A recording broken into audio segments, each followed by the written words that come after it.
Hello everybody, welcome to my rug and welcome to a quick video on the Farer. Should really learn how to pronounce the companies of the that make the watches that I buy. But anyway, the Farer Cayley Azul. So this is a they market themselves as a British brand that Swiss make their watches. So how much of it's actually made in Switzerland is debatable. And they all seem to have a theme around planes and that kind of thing. That seems to be the themes that I've picked up on, or mostly with this watch maybe, but certainly with the other watches.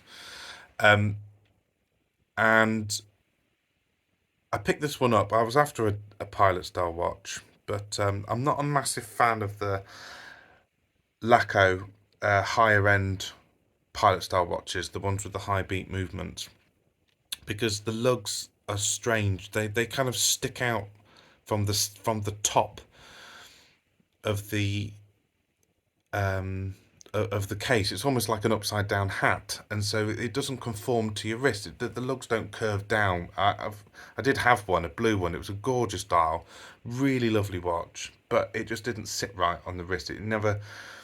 It kind of sat on the wrist rather than around the wrist. But so I didn't get on with it, and so I've been eyeing this one up for a bit, and I pulled the plug and actually bought it. And this really is a video to go through some of the specs, see whether I'm going to keep it or whether I'm going to flip it. So, specs. The case is 39.5 mil. The lug to lug, I measured 46. The website says it's 45. The height of it, there's two heights. There's one for the actual case, which is, I measured 11.5. And there's one to the top of the dome. It's ever so slightly domed, which is 13, but it does wear quite tall because it's quite a pilot style watches are quite severe because there's no case. The movement inside is a Sellita SW200-1. I'm sure it's a -1. The colour is, well, I see it as a petrol-y blue. It will probably look better on this camera than it does to my eye, but it's a sunburst. It is nice. It's a lovely blue. The indices are white. The hands are a sort of vintage off yellow, and the second hand has a white pointer on it. You can pretty much choose as many straps as you can think of. I've never seen a company that sells so many different straps for their watches, but this is the one it advertises on the website, and it's the one I went for, which they describe as Lion, whatever that is. It's quite stiff. It's going to take some breaking in. And it has a push-pull crown, which is, let's see if we can pick that up, which is bronze. Well, it has a bronze tip on it. Now, one thing straight away, and I will take off the watch that I'm wearing, which is the Hamilton Khaki Auto, which also has a swift movement in it, albeit not a high beat movement. This isn't the strap it came on. I stole another strap for it. This is a 42 mil. This is 39.5. But for all intents and purposes, this one looks bigger because it's all face. This one's got a smaller face in it, and the rest of it's case. This one is all face. So this one actually does wear quite big. So if I've got a 7.5-inch wrist, and I'll pop it on in a minute. If you've got smaller wrists, you may find this to be bigger than you expect it to be. The loom, I can't do a loom shot because I can't turn off the sun, and don't have a fancy studio. The loom's quite interesting. On the indices, it's almost purple, and the hands glow yellow, so it's quite unusual. Nice, but unusual.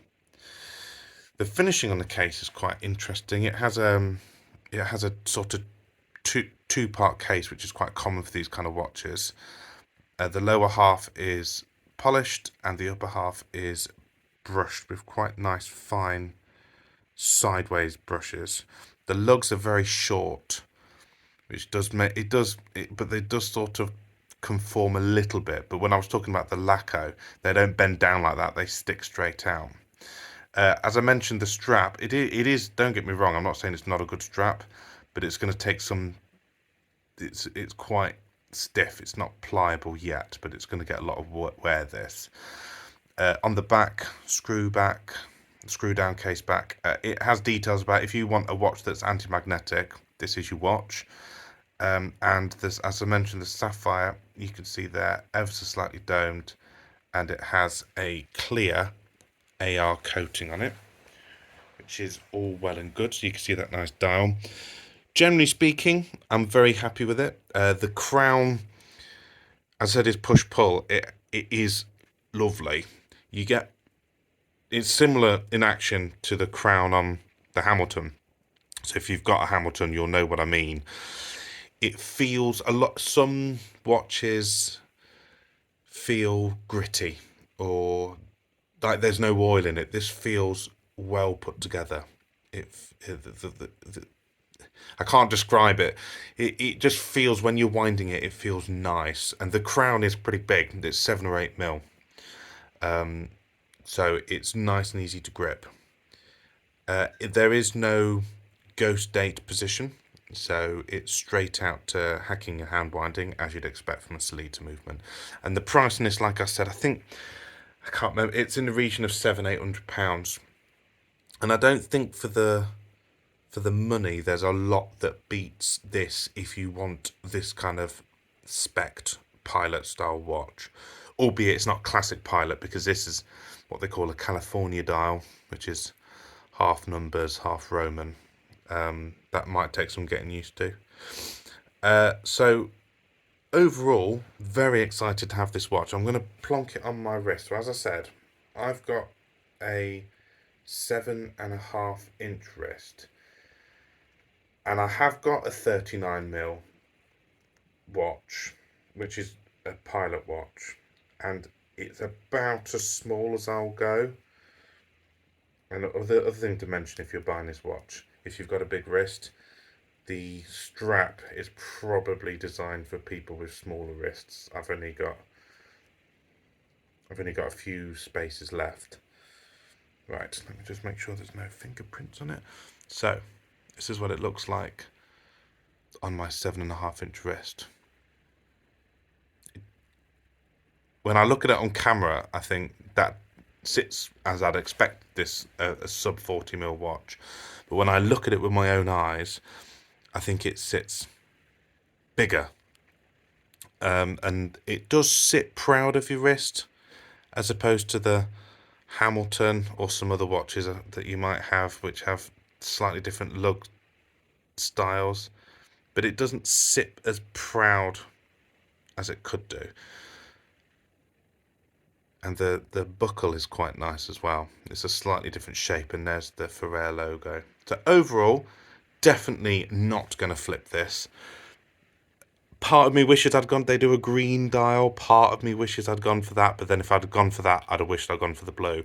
And I genuinely wish the blue looked like it does on camera, because it doesn't look like that. It's more petrol-y blue, if that sort of makes any sense.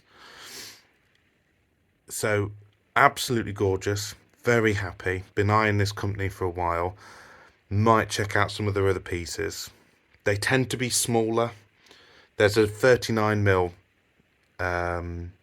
quite a dressy watch with a top hat style crystal, which I'm eyeing up.